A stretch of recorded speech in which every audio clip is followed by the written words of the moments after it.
नमस्कार, वंदे मातरम। मैं हूं श्यामगिरी। आप देख रहे हैं हमारा चैनल मुद्दा भारत का। मुद्दा भारत का यानी मुद्दा आपका। फिलहाल इसमें मुद्दा चल रहा है महाराष्ट्र की राजनीति का। हम चर्चा करेंगे फिर एक बार अजीत पवार के ऊपर। जी हाँ, धर्मवीर नाम को लेकर जो विवादों में आए अजीत पवार के ऊपर जो है शरद पवार ने बयान दिया है। क्या बयान दिया है, इसी पर हम चर्चा करेंगे हमारे सहयोगी अनिल थत्ते जी से, क्योंकि इस विवाद को लेकर भाजपा भी काफ़ी आक्रामक हो गई है, रास्ते पर उतरी है। और शरद पवार जी क्या बोले हैं इस पर हम चर्चा करेंगे।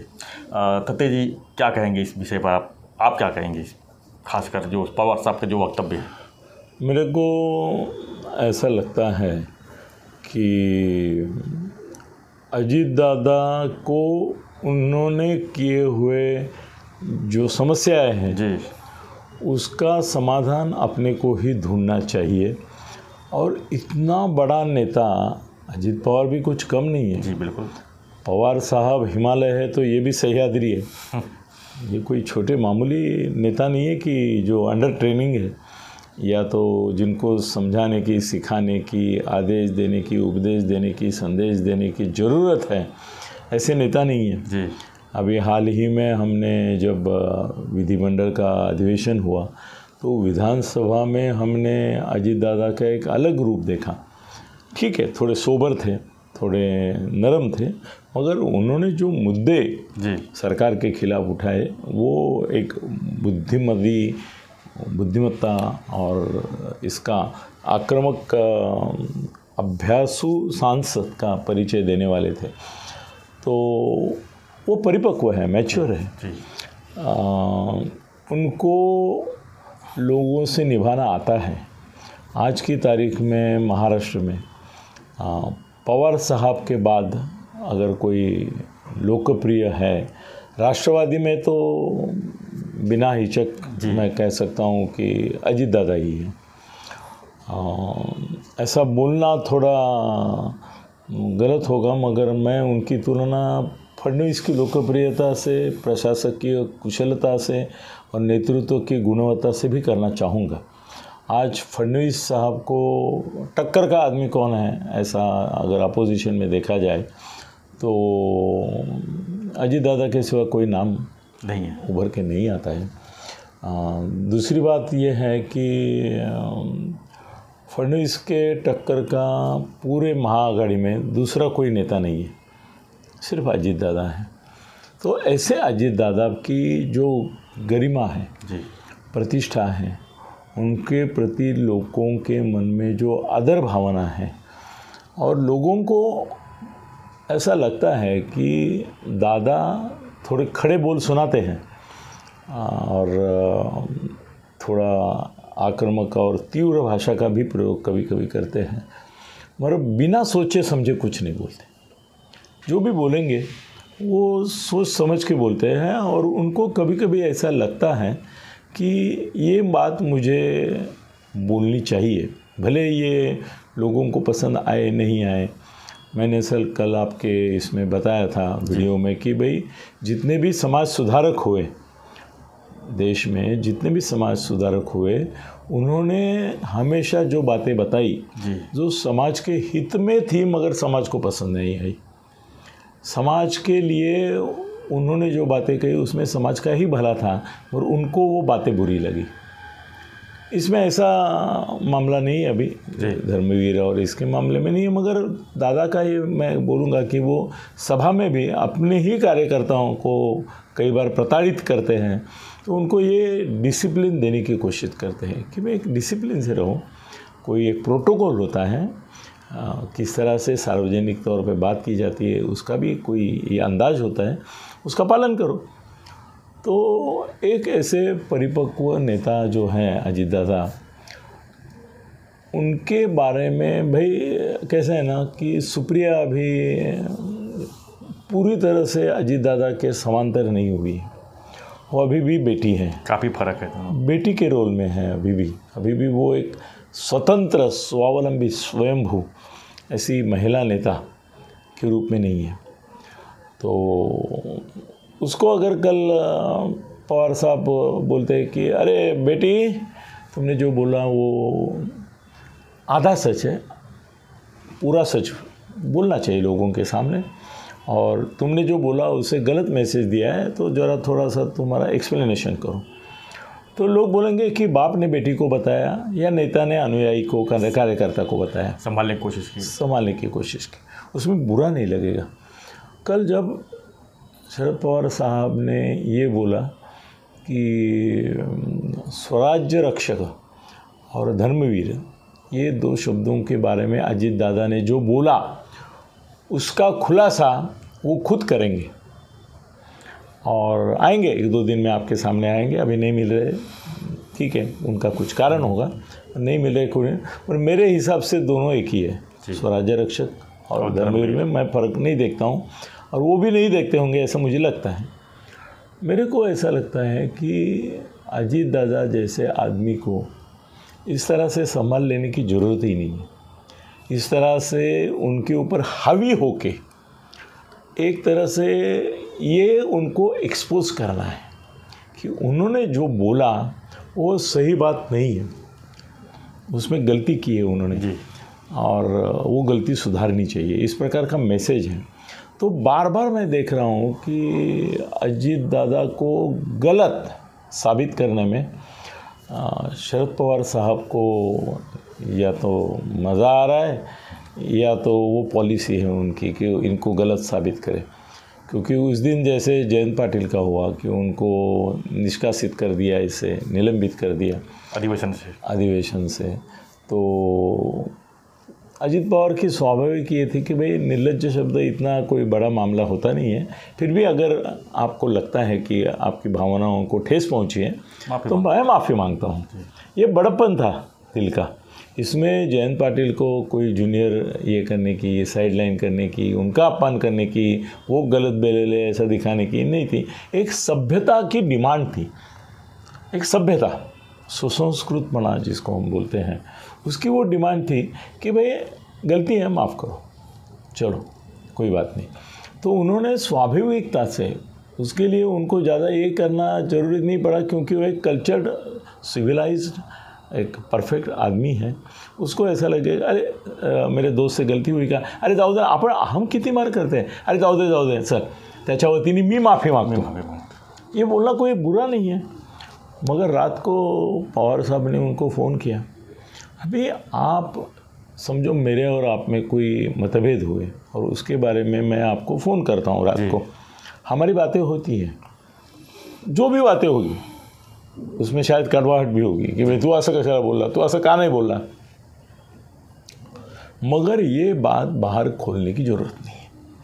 अब ये बात अजीत दादा तो बोलेंगे नहीं कि शरद पवार जी ने मुझे बोलने के लिए कहा, नहीं, ये आज की बात नहीं कर रहा हूँ, इसकी जयंत पाटिल की कर रहा हूँ कि जयंत पाटिल को तुमने ये किया, ये गलत किया वगैरह वगैरह, मेरे को झापा, मराठी बोलता हूँ झापला, ये अजीत दादा नहीं बोलेंगे। तो बाहर बात भाई गई कैसे? मुझे तो यहाँ तक बताया किसी ने कि कुछ 4-5 लोग सामने बैठे थे, उनके सामने ही पवार साहब ने उनको झापा, मतलब वो 5 सामने के तो उनकी इज्जत निकाली। अकेले में बोल सकते हैं, कहाँ बोलेंगे, अकेले में बोल सकते थे या बाहर किसी को बिना पता लगाए बोल सकते कि अरे अजित आज तू ते जे लगेच सॉरी बोलला किंवा क्षमा मागतो, ते नको होतं करायला, त्यांनी एवढा मोठा अपराध नव्हता केला, उन्होंने कोई इतना बड़ा ये नहीं किया था, ठीक है, निलंबित किया, उसके ऊपर हम प्रोटेस्ट महाराष्ट्र में पूरा इस तरह से करेंगे कि उसका भी पॉलिटिकल इशू बना देंगे। तुमने पॉलिटिकल इशू उधर ही ख़त्म करिएगा माफ़ी मांग के, इतना बोल सकते थे और अपने तक सीमित रख सकते हैं। सब मेरी जब मनीषा ये रहती है कि मैंने इनकी इज्जत उतारी, इनको थोड़ा सा फटकारा, ये बात चारों ओर फैलनी चाहिए, तो वो मैं लीक कर देता हूँ, या तो सबके सामने बोलता हूँ या तो बालक जयंत पाटिल को उन्होंने बोला होगा, मैंने फ़ोन केला अजितला, बोलो काय आहे तू कशाला माफी मागितलीस, असं काय बोलले होते ते, आपण महाराष्ट्रामध्ये या एका विषयावर आंदोलन करणार आहोत। अभी कैसे हो गया, वो आंदोलन जोर पकड़ रहा था तब इन्होंने बोला वो धर्मवीर का, तो अभी भाजपा ने एक दिन इनका एक दिन इनका, ऐसा ही चल रहा है, तो वो हो गया। तो शरद पवार जी ने जयंत पाटिल के मामले में एक्सपोज किया, इसके पहले भी 1-2-4 समय ऐसे हुए आए हैं कि अजीत को उन्होंने प्रताड़ित किया, ये बात उन्होंने लोगों को बताई। इसका मतलब है कि अजीत पवार को उसकी जगह दिखाने की बात होती है। कट टू साइज तो बोल सकते हैं हम लोग, मगर जगह दिखाने की। सर हमने कई बार इसका जिक्र भी किया है कि एनसीपी में इस तरह का जो बड़ी फूट हो भविष्य में हो सकती है, क्या कहीं ये? हाँ नहीं, ये मामला हम ख़त्म करते हैं सर। अभी उन्होंने बोल दिया कि स्वराज्य रक्षक और धर्मवीर, इन दोनों में कोई फ़र्क नहीं है। सर इन दोनों में फ़र्क है, इन दोनों में फ़र्क है, और वो फ़र्क एक सेकुलरिज्म के महानेता शरद पवार जो हैं उनके समझ में नहीं आएगा। ये मानना बड़ी भूल होगी। सर स्वराज्य रक्षक ये शब्द जो है, इसका अर्थ है कि जो राज्य है, मेरा जो राज्य है उसका रक्षण करना। और धर्मवीर जो है वो धर्म के लिए लड़ता है। तो अगर वो धर्म के लिए लड़ता है तो स्वाभाविकता उसका जो धर्म है वही के लिए लड़ेगा वो। तो उसका धर्म तो हिंदू धर्म है, तो हिंदू धर्म के लिए लड़ेगा। उनकी लड़ाई हमेशा मुगलों से रही, ये भी बात है जी।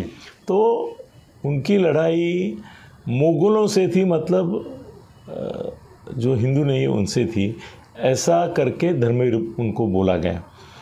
अब इसमें पवार साहब ने हमेशा ये बोला कि ये स्वकीय विरुद्ध परकीय ऐसी लड़ाई थी, हिंदू विरुद्ध मुसलमान नहीं थी। और उसके उन्होंने ये भी दिए उदाहरण कि भाई इनके आर्मी में भी ये थे, वो थे, वो बाकी छोड़ो।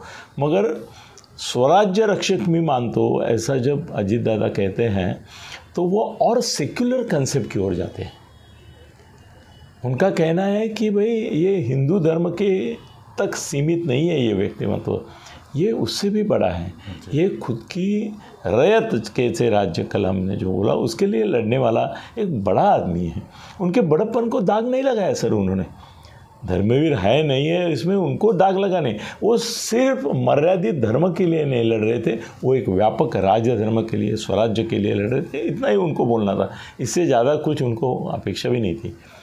मगर पवार साहब के ये कहने के कारण आज दोपहर 2 या 3 बजे अभी हम बोल रहे, तो शायद अभी टीवी पे उनका चालू भी हो जाएगा जल्दी ही, और उसमें वो खुलासा करेंगे की बाबा मला ते नव्हतं म्हणायचं, मला हे म्हणायचं होतं, माझ्या या म्हणण्यात ते पण आलं, त्या म्हणण्यात ते। अभी क्या है कि पवार साहब ने कल उनको इस तरह से एक्सपोज किया है कि आज अगर वो प्रेस कॉन्फ्रेंस नहीं लेते तो वो बगावत मानी जाती कि भाई पवार साहब ने बोला फिर भी ये आए नहीं। मतलब उनमें जो ऑलरेडी अंदरूनी मतभेद भी हैं, मनभेद भी होता जा रहा है। सो मतभेद और मनभेद में फ़र्क है। मतभेद तो उनमें पहले से कई बार हुआ। उनको 2004 में मुख्यमंत्री करना था अजीत दादा को, राष्ट्रवादी को 2 MLA ज़्यादा थे, फिर भी उन्होंने सामने इसको कांग्रेस को दे दिया ताकि अजीत दादा नहीं बने। उप मुख्यमंत्री भी कई बार बना। वो मनभेद अभी ज़्यादा बढ़ता जा रहा है। ये मेरे को ऐसा दिखता है कि लंबी समय में ये विभाजन की ओर जाएंगे।